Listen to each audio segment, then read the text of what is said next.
Hola, buenas tardes, reciban un afectuoso saludo y sean bienvenidos a este programa Hablemos de, el cual fue diseñado para compartir algunos temas de interés para la familia, para la iglesia, y en esta ocasión vamos a abordar el tema, la importancia de la formación cristiana teológica desde el hogar.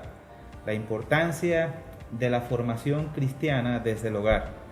Para ello, en esta ocasión contamos con dos invitados, además también de el coanfitrión, nuestro pastor Rubén Darío, que nos acompaña en esta ocasión. Es parte del Ministerio de Educación del Presbiterio Grijalva Usumacinta, su servidor, el pastor Anastasio Priego Navarro. Y nos acompañan también los invitados especiales, nuestra hermana, licenciada Loida García de Romero. Ella está estudiando, también vale la pena decirlo, un diplomado en consejería familiar.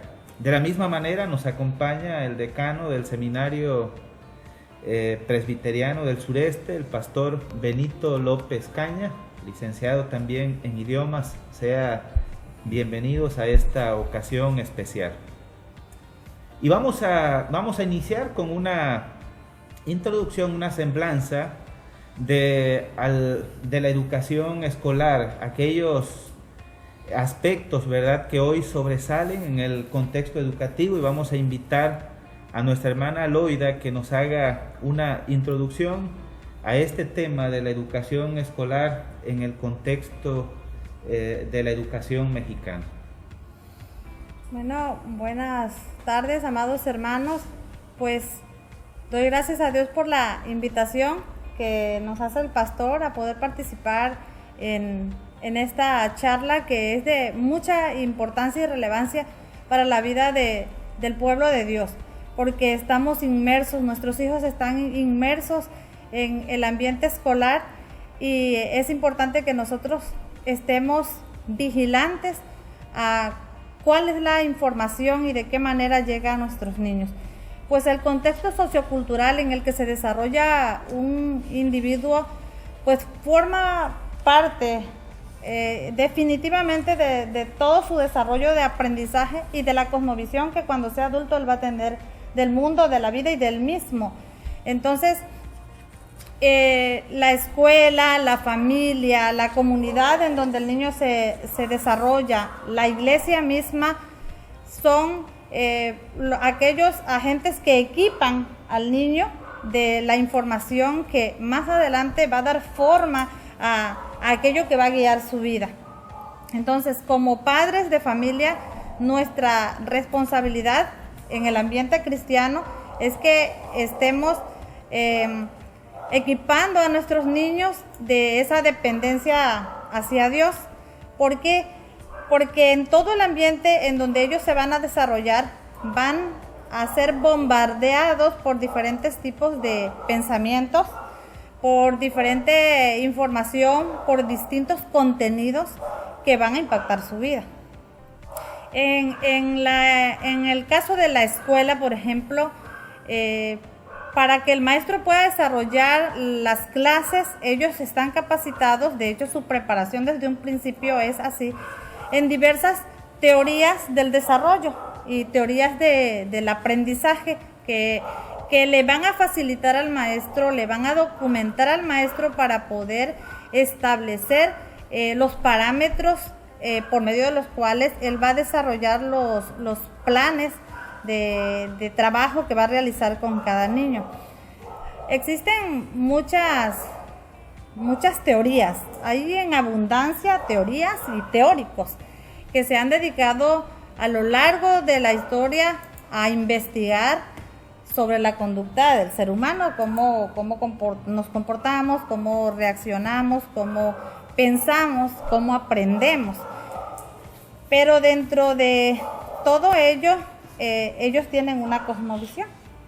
Entonces, las teorías más sobresalientes son la teoría cognitiva de Jean Piaget, ahí entra Vygotsky, y muchos, estos son de los un poquito más sobresalientes, pero hay muchos teóricos que se han dedicado a investigar sobre el desarrollo cognitivo del niño, pero uno de los más sobresalientes ha sido Piaget. La teoría cognitiva, pues Piaget dice principalmente que el niño va elaborando, tiene un aprendizaje previo y de ahí él va acomodando nuevos aprendizajes y va quitando aquellos que ya no funcionan y se va formando un nuevo esquema. Él divide las etapas del niño en 4 y de acuerdo a esas 4 etapas, él dice el niño piensa así, aprende así, ve el mundo de esta manera y por eso actúa de esta manera. Ese es en el caso de la teoría cognitiva. El punto focal de la teoría cognitiva es entender cómo aprende un niño y para facilitarle al maestro los elementos que él va a utilizar. Por ejemplo, vamos a suponer, yo soy maestro, tengo un niño de 5 años que va a llegar a primer grado de primaria, pero ese niño lee como un niño de tercero, escribe como un niño de tercero, tiene una letra posiblemente a lo mejor y mejor que la mía, y tiene una manera de percibir al mundo de una manera muy avanzada para los niños de su edad, y su lenguaje matemático, su percepción matemática es demasiado amplia para su edad. Entonces me llega a mí como maestro y se convierte para mí en un reto.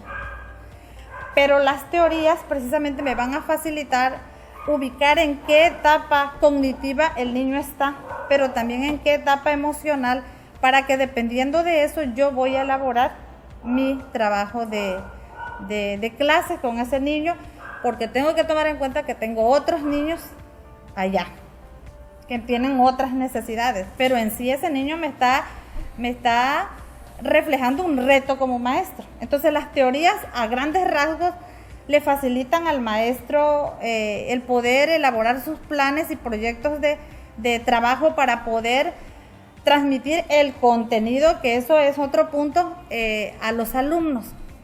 Está la otra teoría como el conductismo, que define el aprendizaje en cuestión a las conductas observables. Está el constructivismo también, pero una de las teorías que yo considero que últimamente están impactando demasiado en la vida es la teoría humanista, en la vida escolar. Y en el humanismo pues tiene sus letras chiquitas, pues se oye muy bonito, sí se oye muy bonito, trabaja sobre la motivación del niño, sobre el aprendizaje significativo, pero dentro de todo ello el humanismo pues le hace creer al niño que él lo puede todo, que él es su propia, prácticamente como él elabora su propio aprendizaje, el maestro solamente le facilita, y el maestro tiene que motivarlo, el maestro tiene que creer en el niño, y eso en sí, en todo, no está mal. Debemos creer en que Dios nos dejó capacidades y que nos hizo especiales, como dice el humanismo, que dice que somos únicos. Sin una cosmovisión de Dios, el humanismo dice que somos únicos, y es cierto, sí somos únicos.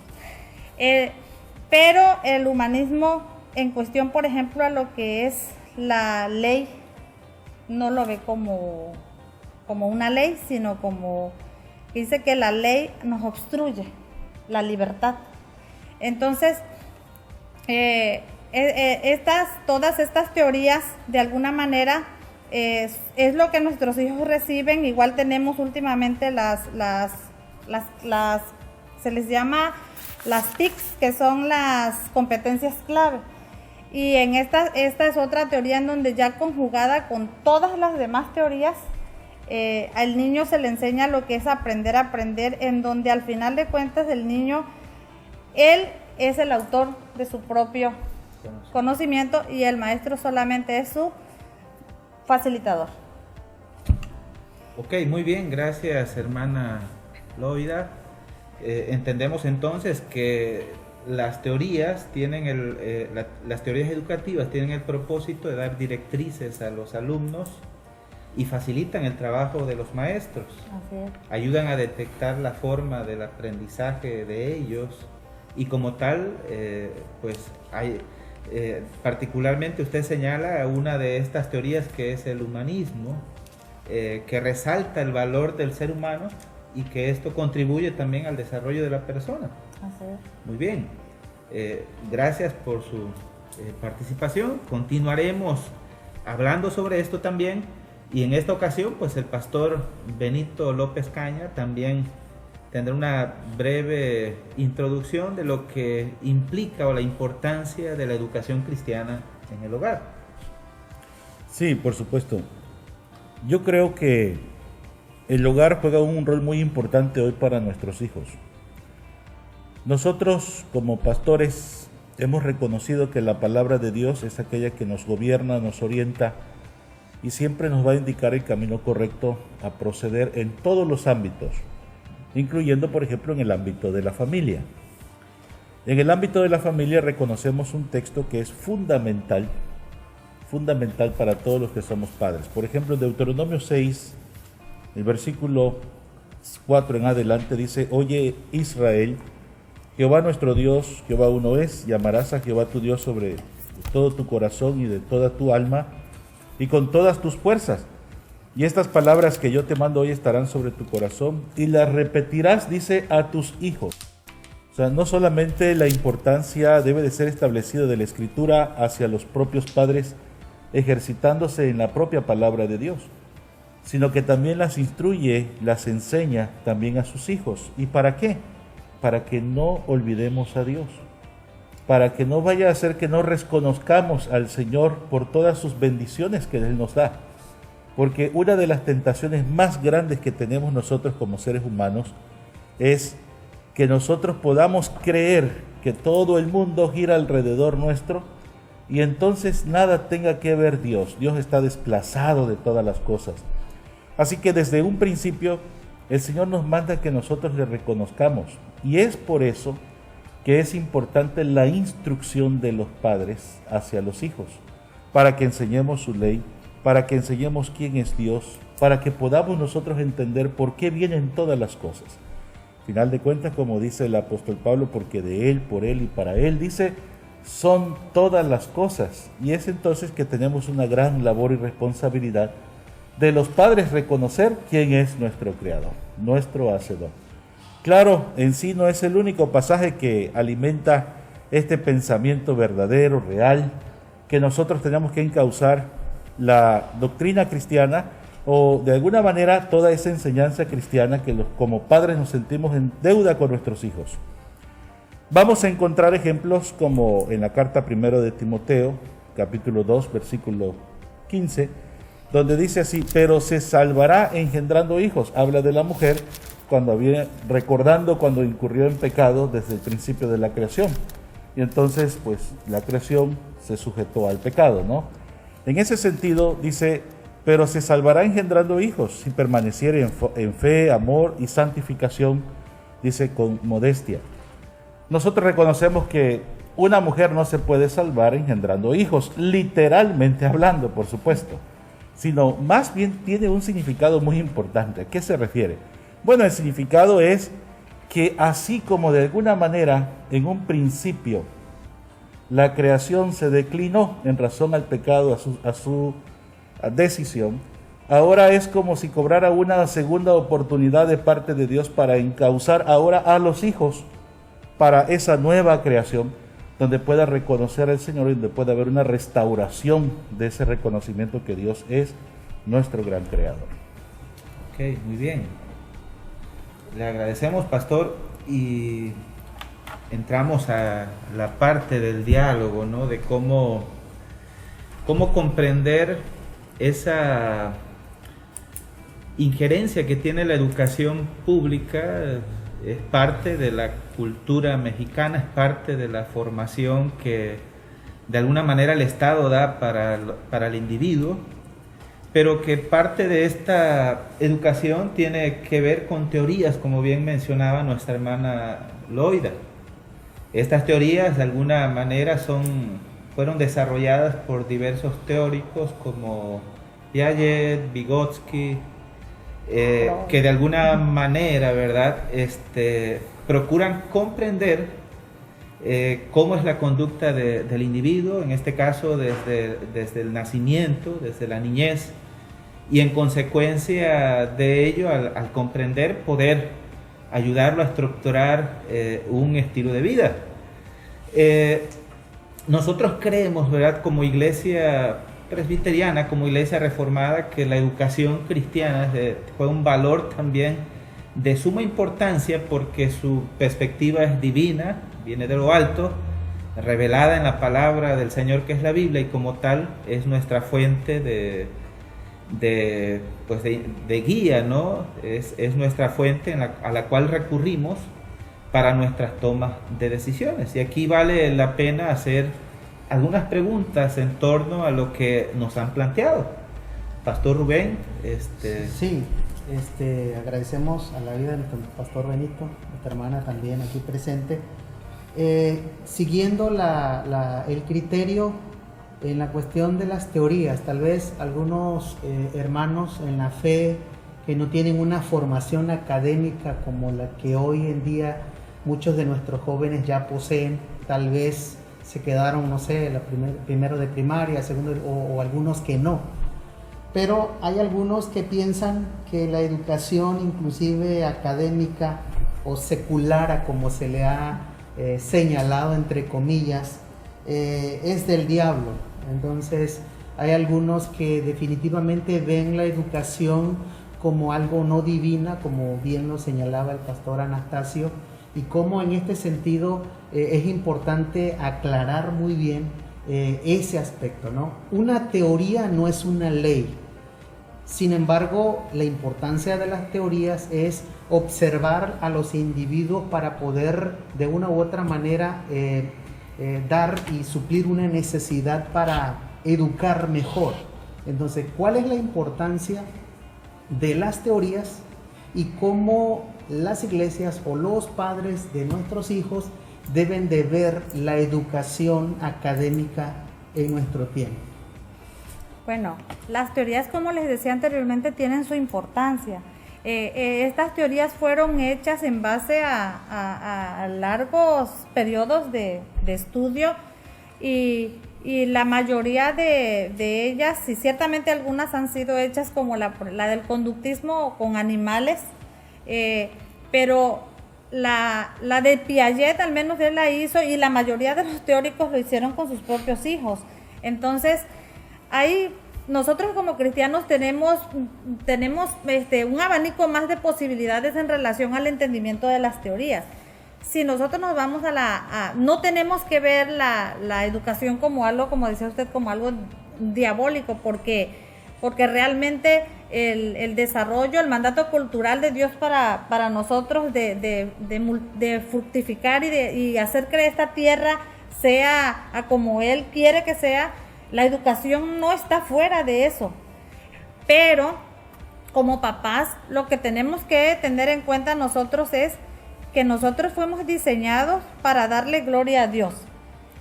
Y a nuestros hijos tenemos que enseñarles que en donde quiera que ellos estén, le van a dar gloria a Dios. El que vayan a una escuela no los separa de Dios, ni los hace decir porque voy a la escuela yo soy malo. No, las teorías definitivamente son para orientar al maestro y para entender al maestro en cuestión a ciertas conductas que de pronto el niño va a manifestar, o cierto desarrollo de aprendizaje o cierto retraso en el aprendizaje del niño. De hecho, las teorías, por ejemplo, la de Piaget, se usa mucho en preescolar. Piaget y Vygotsky son muy en preescolar y en educación especial. O sea, independientemente de que quienes hicieron estas investigaciones no tenían una cosmovisión cristiana, la Biblia también dice que Dios obra para bien en aquellas cosas que para sus hijos son, pero sí tenemos que ver las letras chiquitas de las teorías, porque las teorías estas tienen letras chiquitas y lo vemos en la sociedad que tenemos hoy.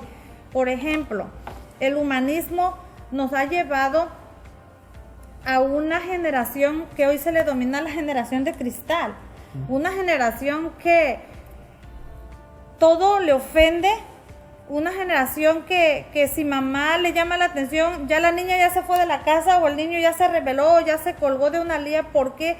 Porque no tiene el soporte como para hacerse responsable de cosas y conductas que sí se debe hacer responsable, y porque definitivamente como estas teorías no están basadas en una cosmovisión bíblica, sino en el lado humano, nada más del ser humano, no en la naturaleza pecaminosa del niño, pues va creciendo con un concepto de la vida de que él se puede autogobernar y que lo que él dice lo va a llevar a cabo de la manera que sea. Y aquí vemos también un egocentrismo que no se trabajó desde la pequeña infancia, y que estas generaciones que tenemos es eso, es una generación de niños que su egocentrismo se fue pasando de etapa en etapa y llegaron a una edad adulta y no saben manejar sus emociones.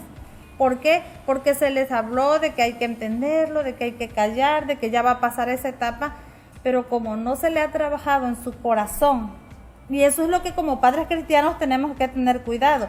No te va a hacer absolutamente nada una teoría cuando tú en el hogar le estás enseñando a tu hijo a depender de Dios, lo estás entrenando a de que su egocentrismo es rebeldía, y que necesita tener un encuentro con Dios desde que él es pequeño. Entonces no es para pensar que es diabólico. Yo creo que más diabólico es que no hagamos nuestro trabajo como padres creyentes. Eso yo sí lo considero que sí es diabólico.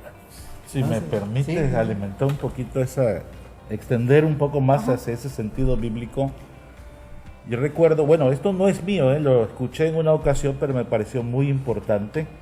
En Hechos capítulo 22, versículo 2, dice del apóstol Pablo: y al oír que les hablaba en lengua hebrea, guardaron más silencio, y entonces captaron mucho más la atención.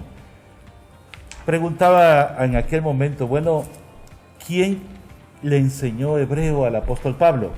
Dice, ¿fue una educación que él buscaba intencionalmente? Y dice, no, fueron sus padres de alguna manera, ¿no? Que de alguna manera lo indujeron a estudiar el hebreo. Pero hemos de encontrar que cuando él dice, bueno, todo lo tengo por basura, no está tachando que todo en realidad lo está desechando, sino que ahora todo aquello que aprendió desde antes de Cristo, lo está encauzando ahora para la obra del Señor. Porque aquí ya en Hechos 22 ya fue convertido, y sin embargo utiliza un idioma que él aprendió antes de Cristo, pero que ahora lo encausa para la gloria del Señor. Y así mismo lo hacemos acuérdense ustedes, con ¿cómo se llama? El nacimiento de Roma. Bueno, él adquirió de Roma, ¿no? Esa parte, la nacionalidad de Roma, gracias. Ciudadanía, correcto, así lo menciona la Escritura, gracias Rubén. Dice, la ciudadanía de Roma, él la adquirió de nacimiento y sin embargo también la utilizó posteriormente en los tiempos de Cristo para encauzar su obra y ministerio, para llevarlo ¿hasta dónde? Hasta Roma, a predicar a los gobernadores, a predicar en aquel momento a todo el mundo, ¿no? Y así en otras ocasiones, como por ejemplo decía, bueno, él también fue encauzado para aprender a hacer casas, ¿no? Tiendas, obviamente de pieles de animales. Y sin embargo en Filipenses podemos mostrar también ahí algo muy peculiar donde dice, todo lo puedo en Cristo que me fortalece. Él sabe vivir humildemente, pero también sabe vivir con ganancia, ¿cierto? Entonces, ¿qué pasaba cuando vivía humildemente? Pues él sabía también contribuir al ministerio a través de ¿qué? De la hechura de las tiendas. Entonces hay cuestiones que yo creo, digo esto porque a veces nos encauzamos como padres y decimos, ¿dónde van a estudiar nuestros hijos? ¿En una escuela de hogar donde nosotros nada más estemos implicados? ¿En una escuela particular? ¿En dónde? Y tenemos esa confusión tan grande, ¿no? Yo creo que la parte redentora es que tenemos que hacer que todo lo que estudiemos reconozcamos a Dios y sepamos también colar algunas cosas que no provienen del Señor enteramente. Y ahí, pensando en eso que menciona el pastor Benito, eso de colar, o como decía la hermana Loida, ¿no? Las letras chiquitas, hay aspectos, en el caso de las teorías, por ejemplo, Vygotsky habla de cómo el contexto social, cultural, la familia, de alguna manera moldean el carácter del individuo. Y la tendencia a las teorías en este sentido es considerar y pensar que el niño nace en blanco, ¿no? Nace sin ningún problema de pecado, sino que cada una de estas áreas de alguna manera afectan positiva o negativamente. Y de allí que se procura, ¿no?, tener una mejor humanidad, formando a individuos mejor capacitados. Sí. Pero también podemos notar que hay países de primer mundo, por ejemplo los europeos, que a pesar de tener niveles educativos superiores a los que hay a nivel Latinoamérica, pues están viviendo una decadencia moral. Por ejemplo, hay sociedades europeas donde de alguna manera la cultura del LGTB y cuestiones como estas están metidas muy fuertemente, ¿no? Pero además de esto podemos pensar en España, ¿no?, un país de primer mundo, pero que hoy está viviendo una crisis terrible, ¿no? Y son países, vuelvo a mencionar, que han tenido acceso a la educación a un nivel muy superior, ¿no? Vemos entonces, o pregunto, ¿cuál es el problema? Entonces, ¿realmente el individuo nace en blanco? Es decir, lo que de alguna manera lo moldea y lo hace ser como es precisamente el contexto donde él crece, ¿o hay algo más? ¿Qué dirían ustedes, pastores, Pastor Benito, Pastor Rubén? Sí. Bueno, nosotros hemos creído que la centralidad del problema, de acuerdo a la Escritura, no está en la circunstancia. Claro, es muy importante también la circunstancia, pero no determina en sí la conducta real del individuo. El problema yace en el corazón, en el interior de la persona. O sea, quiere decir que la familia, los amigos en la escuela, no son agentes de alguna manera directos que influyen en la conducta de los pequeños o de los adultos también. Ok, sí influyen, aunque quizás la palabra directo, vamos a ponerle así, no son los que hacen que la persona verdaderamente se inclina a hacer algo, sino que ya hay algo en el corazón. ¿Y eso qué es lo que hay en el corazón? Bueno, reconocemos que hay dos cosas, ¿no? Nosotros fuimos creados a imagen y semejanza de Dios, todo ser humano. Pero esta imagen fue degradada por el pecado. Entonces somos conscientes de que el pecado siempre va a buscar alejarse de reconocer a Dios, de reconocer a su Creador. Y es por eso que se queda atrapado en cuestiones como aquellas tendencias, aquellos pensamientos que van buscando otras cosas. Ok, Pastor, me gustaría ahí en ese punto. Nosotros como cristianos, o sea, definitivamente el entorno en el que nosotros nos movemos, obviamente, como decía el pastor, sí va a afectar una parte de nuestro conducir, pero no es determinante. De hecho, a mí me gustaría desde la perspectiva, hablar sobre la perspectiva bíblica del crecimiento y desarrollo de la niñez basado en Lucas 2:52, que dice: Jesús crecía en sabiduría, en gracia, en estatura para con Dios y los hombres. Ajá. Y me gustaría mencionar la definición de la palabra educación y de la palabra niño, de acuerdo al diccionario Noah Webster. Dice que ¿qué es educación? Y aquí es importantísimo para los papás que tengamos en cuenta esto. ¿Qué es educación? Educación es criar como a un niño, toda la serie de instrucciones y disciplina con la intención de alumbrar el entendimiento, corregir el temperamento y formar los modales y hábitos de la juventud y equiparles para propósitos útiles en posiciones futuras. Eso es educación. Y niño, ¿qué es un niño? Un niño es débil en conocimiento, una persona sin experiencia, sin juicio o logros todavía, y quien no es estable todavía en principios. Entonces, cuando nosotros como papás descuidamos, perdemos de vista esto y se los dejamos a los maestros allá en la escuela, nosotros estamos tirando a nuestros hijos al viento, como dicen los árabes. Los estamos dejando que el viento se los lleve. ¿Por qué?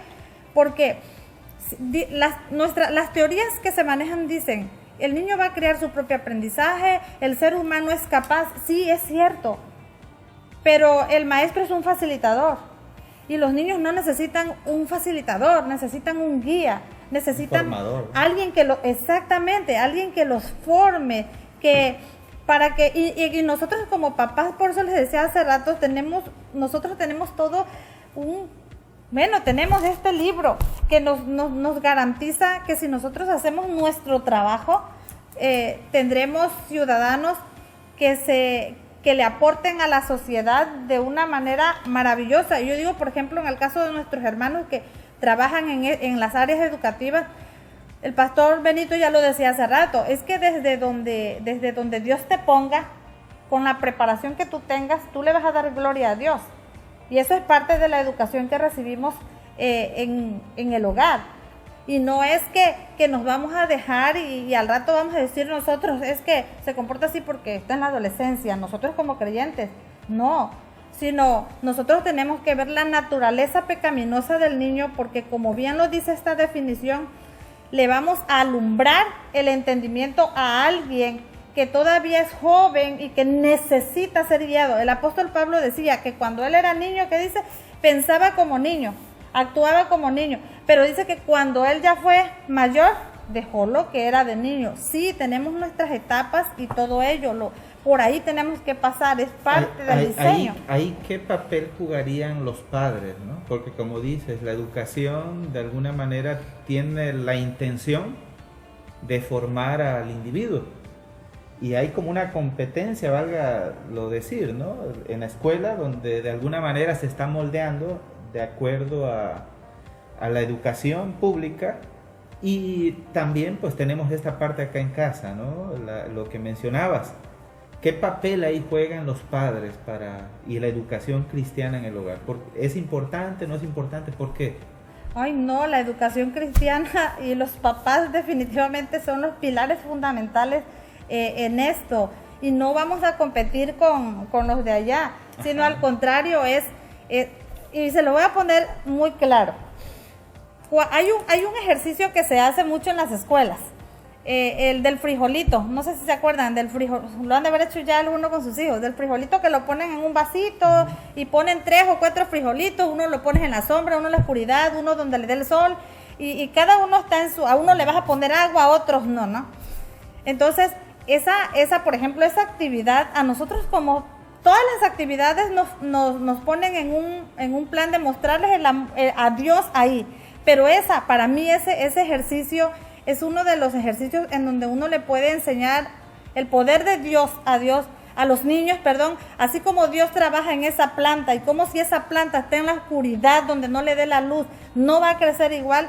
Lo mismo ellos, si no están en la palabra y si no tienen nuestra supervisión, nuestra dirección, ellos no van a poder crecer, porque así como Dios cuida de esa planta en el ambiente adecuado que debe tener, ellos también en el hogar, y somos nosotros los que les debemos brindar esa luz, así como al vasito que se pone en donde le den los rayitos del sol. Y nosotros tenemos que poner a la luz de la palabra a nuestros hijos y explicarles también que en todas las materias que llevan a la escuela, Dios es el creador de todo ello y que ellos Dios les dio conciencia y deben aprender a distinguir, porque por medio de la conciencia, como dice en el programa Amo, dice que es una chispa que Dios nos da para alumbrarnos.